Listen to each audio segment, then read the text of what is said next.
Hello guys, എല്ലാവർക്കും നമസ്തേ. Welcome to my channel V and vlogs.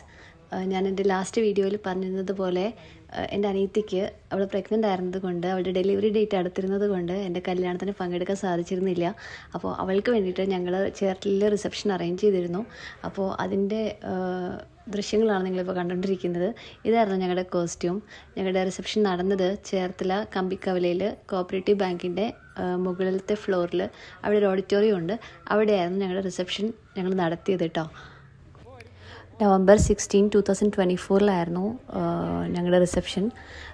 പിന്നെ ഞങ്ങളുടെ ഷൂട്ടൊക്കെ കഴിഞ്ഞതിന് ശേഷം ഞങ്ങൾ നേരെ ഓഡിറ്റോറിയത്തിലേക്ക് പോയിട്ട് കേക്ക് കട്ട് ചെയ്യാനായിട്ട് കുറച്ച് ഡിലേ വന്നു. അപ്പോൾ അതുകൊണ്ട് അതുവരെ ഞങ്ങൾക്ക് എന്താ പറയുക, കുറച്ച് എൻ്റർടൈൻമെൻറ്റ്സ് വേണമല്ലോ എന്ന് വിചാരിച്ചിട്ട് ഞങ്ങൾ ഡാൻസും പാട്ടുമൊക്കെ ആയിരുന്നു.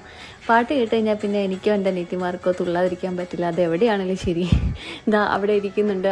അവളാണ് എൻ്റെ ഏറ്റവും ഇളയ അനിയത്തി. അപ്പോൾ അവൾക്ക് വന്ന് കളിക്കണമെന്നുണ്ട്, പക്ഷേ പ്രഗ്നൻ്റ് ആയതുകൊണ്ട് അവളൊന്ന് അടങ്ങിയിരിക്കുകയായിരുന്നു. അങ്ങനെ കേക്ക് കട്ട് ചെയ്യാൻ വേണ്ടിയിട്ട് ഞങ്ങൾ സ്റ്റേജിലേക്ക് കയറി. എല്ലാവരും ഉണ്ടായിരുന്നു. ഉണ്ണിയേട്ടൻ്റെ ഫാമിലിയും എൻ്റെ ഫാമിലിയും എല്ലാവരും സ്റ്റേജിലുണ്ടായിരുന്നു. എല്ലാവരെയും ഞങ്ങൾ സ്റ്റേജിലേക്ക് വിളിച്ചു. മെയിനായിട്ടും അവൾ കൂടെ വേണമെന്നായിരുന്നു. കാരണം എന്താണെന്ന് വെച്ചാൽ അവളുടെ ദിവസമായിരുന്നു അത്. അവൾക്ക് വേണ്ടിയിട്ട് മാത്രമാണല്ലോ ഞങ്ങൾ ആ പരിപാടി വെച്ചത്. അപ്പം അവളുടെ ദിവസമായിരുന്നു. അവളും ഹാപ്പി ആയിരുന്നു. അങ്ങനെ കേക്കൊക്കെ കട്ട് ചെയ്തു. എല്ലാവരും നല്ല രീതിയിൽ തന്നെ എൻജോയ് ചെയ്തിരുന്നു. സത്യത്തിൽ ഞാൻ അന്ന് വിചാരിച്ചിരുന്നില്ല ഞാനിങ്ങനെ ഒരു യൂട്യൂബ് ചാനൽ തുടങ്ങുമെന്നും വീഡിയോസൊക്കെ ഇടേണ്ടി വരുമെന്നും. അതുകൊണ്ടാട്ടോ എൻ്റെ വീഡിയോസെല്ലാം ഇങ്ങനെ ഇരിക്കുന്നത്. അങ്ങനെ ഞങ്ങളുടെ ലൈഫിലേക്ക് ഒരാൾ കൂടി വന്നു, ഞങ്ങളുടെ കോറം തികയ്ക്കാൻ വേണ്ടിയിട്ട്. ഞങ്ങളുടെ സ്വന്തം ദിവിഷക്കുട്ടി. November 22 അവൾ ജനിച്ചത്.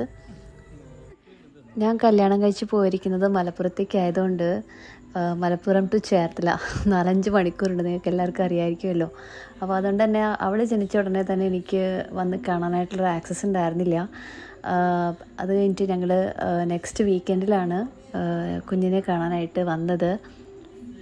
ഞാൻ എടുത്തപ്പോൾ തന്നെ അവൾ ഉണ്ണിയേട്ടനെ അടിമുടി ഇങ്ങനെ നോക്കുന്നുണ്ടായിരുന്നു. പരിചയത്തിൻ്റെ പുറത്താണോ അറിയില്ല കേട്ടോ.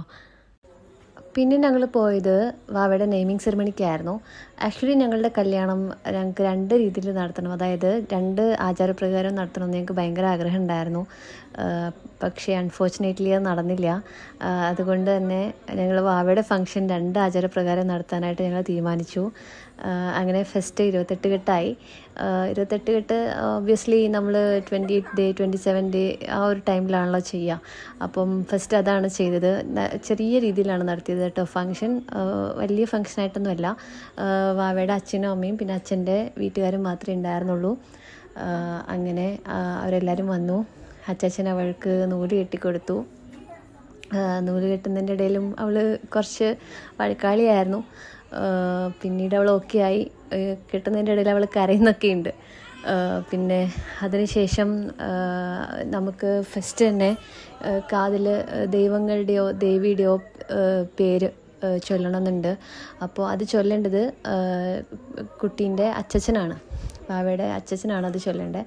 അങ്ങനെ അത് ചൊല്ലി ദേവിയുടെ ഇതൊരു പേര് 3 പ്രാവശ്യം ചൊല്ലിക്കൊടുത്തു. അതിനുശേഷം വാവയുടെ അച്ഛൻ ഇടേണ്ട പേര്, അതായത് ഒറിജിനൽ പേരെന്താണോ അത് വാവയുടെ കാതിൽ 3 പ്രാവശ്യം ചൊല്ലി. അതോടുകൂടി 28 കെട്ട് എന്നുള്ള ഫംഗ്ഷൻ അവിടെ അവർ പൂർത്തിയാക്കി. അതിനുശേഷം 2 വീക്സ് കഴിഞ്ഞിട്ടായിരുന്നു GSB ആചാരപ്രകാരം തൊട്ടിൽ വെപ്പ്. അതായത് ഒരു കുട്ടി ജനിച്ചു കഴിഞ്ഞാൽ പെണ്ണാവട്ടെ ആണാവട്ടെ ഞങ്ങൾ പേരിടുന്നത് തൊട്ടിൽ വെച്ചിട്ടാണ്. അതിന് ക്രാഡൽ സെറിമണി നടത്തുന്നത്. അപ്പോൾ അത് 2 വീക്സ് കഴിഞ്ഞിട്ടായിരുന്നു. അത് കുറച്ച് ഗ്രാൻഡായിട്ടാണ് നടത്തിയത്. അതിൻ്റെ വിശേഷങ്ങളുമായിട്ട് ഞാൻ അടുത്ത എപ്പിസോഡിൽ വരുന്നതായിരിക്കും. അപ്പോൾ ഈ വീഡിയോ നിങ്ങൾക്ക് എല്ലാവർക്കും ഇഷ്ടപ്പെട്ടെന്ന് വിചാരിക്കുന്നു. ഇഷ്ടപ്പെട്ടെങ്കിൽ ലൈക്ക് ചെയ്യുക, കമൻറ്റ്സ് തരിക. നിങ്ങളുടെ ഈ ചെറിയ ഗിഫ്റ്റ് എനിക്ക് ലൈക്കിലൂടെയും കമൻറ്റ്സിലൂടെയും എനിക്ക് തരണം. പിന്നെ എന്തെങ്കിലും അഭിപ്രായം ഉണ്ടെങ്കിൽ, എന്തെങ്കിലും സജഷൻസ് ഉണ്ടെങ്കിൽ നിങ്ങൾക്കത് കമൻറ്റിലൂടെയോ അല്ലെങ്കിൽ എന്നെ പേഴ്സണലി അറിയാവുന്നവരാണെങ്കിൽ എന്നെ കോൾ ചെയ്തോ അല്ലെന്നുണ്ടെങ്കിൽ മെസ്സേജിലൂടെയോ എന്നെ അറിയിക്കണം. എന്തെങ്കിലും മാറ്റം വരുത്തണമെന്നുണ്ടെങ്കിൽ എൻ്റെ അടുത്ത് പറയണം. എങ്കിൽ മാത്രമേ എനിക്കത് മാറ്റം വരുത്താൻ പറ്റുള്ളൂ. അപ്പോൾ എല്ലാവർക്കും ഒരു നല്ലൊരു ദിവസം നേർന്നുകൊണ്ട് ഞാനിപ്പോൾ എൻ്റെ ഈ വീഡിയോ നിർത്തുന്നു. എല്ലാവർക്കും നന്ദി, നമസ്കാരം. Thank you.